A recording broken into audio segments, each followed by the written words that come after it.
You know, my mantra, the one I live by, is green is the new red, white, and blue. And what I mean by that is that green is no longer liberal, sissy, girly man, unpatriotic. Green is geostrategic, geopolitical, geoeconomic. It is the most patriotic, most capitalistic, most strategic thing you can do today to live, work, design, build, and engage in green commerce.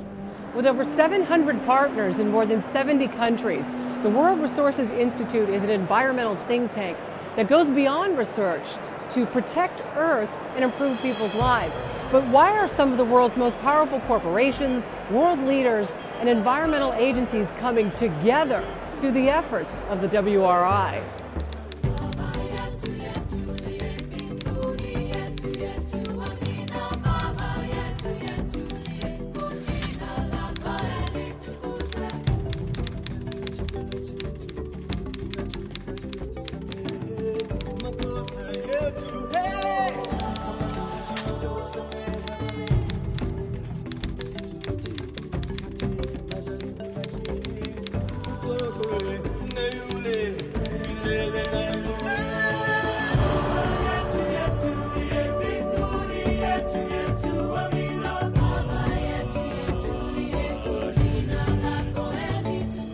When we started 25 years ago, we identified things like climate change and biodiversity loss and deforestation and the loss of marine fisheries and all the other horrible global scale environmental challenges we face as the big threats. WRI is a very special place. It is a thoughtful policy and research institute which is not partisan, it does not lobby, it is not litigious, but it thoughtfully comes up with creative solutions to critical problems that we have in this world. We have a huge problem still with these challenges, and despite the progress that's been made, the progress is too often overwhelmed.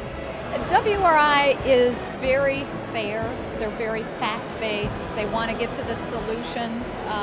They seem to have much less of a political agenda, but they have a very clear policy agenda. The thing that WRI can still do even more of, I think, is communication.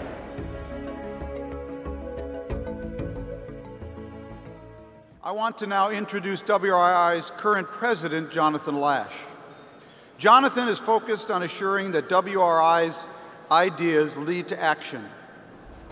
During his leadership, WRI pioneered the use of digital technologies to solve environmental problems. WRI has created new mechanisms to empower civil society groups. It catalyzed the Millennium Assessment of Global Ecosystems, the first comprehensive checkup on the health of the Earth's basic biological systems. It created the greenhouse gas accounting system used worldwide by companies to measure their emissions.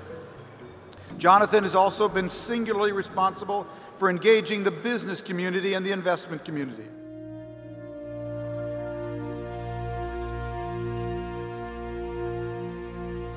If anyone symbolized the courage to lead, it was Sam.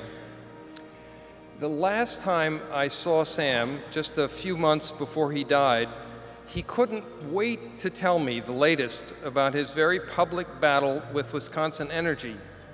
Why, he asked, looking at me fiercely, would they build new coal plants here in Wisconsin when they don't have to? It just doesn't make sense. Behind him, on the big flat screen monitor of his computer, was a video feed from the new energy plant that S.C. Johnson had just built to convert landfill gas, methane, to heat and electricity, saving money, reducing pollution, and avoiding more than 50,000 tons of greenhouse gas emissions every year. That made sense to Sam.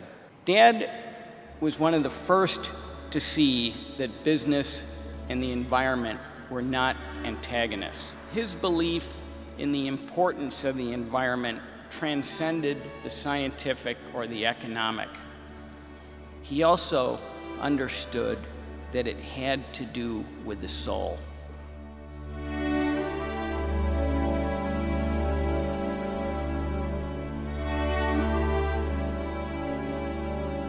Both MacArthur and WRI honor high-quality, objective research.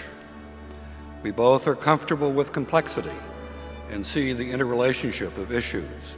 Both of us value evidence over ideology and hope that people who do not trust each other will trust us to bring them together in search for practical solutions. WRI believes that people are moved by information. How information will be communicated in the 21st century is certainly going to be different. WRI has worked with communication experts to plan a new way to get its message out. It has determined that its message will not just touch and reach tens of thousands, but millions.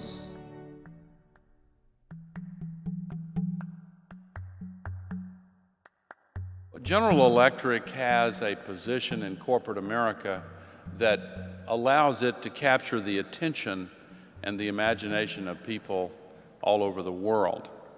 And when Jeff Immelt decided to make the business case for taking action, a lot of other business leaders who had not theretofore taken a good hard look at the economics of this challenge began to do so.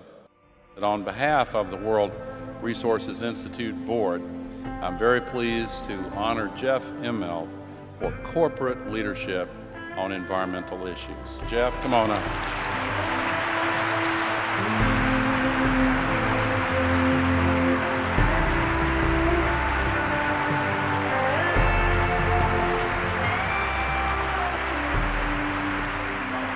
I'm here as a business leader that works for investors, that's responsible for customers and employees, that sees the world in a broader context, that knows that we have to be a good citizen, both today and in the future. And in 2004, when I was leading GE, I began to see in a number of businesses real technologies that had real applications about energy efficiency and environmental technology. And at that time, together with some of my GE colleagues, really tried to study the science. And so the conclusion that we took over almost a year was that the science really around global warming was compelling. That the technology that could provide solutions was available. That customers wanted solutions. That society had reached a sea change. So that it was our job, we thought as a company, to get ahead of it. The first thing we said was between 2005 and 2010, we were going to double the R&D in more than 20 products that we thought were going to be key technologies for the next decades. Number two, and quite surprisingly, we decided to reduce our own greenhouse gas emissions by 1%, or effectively 35% by net 1%. And with higher energy costs, that actually saved money. We thought this was going to be an expense. But because we did it, we're actually saving $100 million a year for our investors. The third thing we said we're going to do was we're going to be very commercial. In 2004, in the 20 eco-imagination products we outlined, we had $6 billion in revenue. In 2006, that's $12 billion in revenue. In 2006, we took $20 billion of orders in 20 eco-imagination products and have $40 billion of backlogs. And the last thing we said we'd do is we're going to be transparent, because we think if there's a way to let the market work in this country around environmental technology, that there's so much technology out there that can solve problems.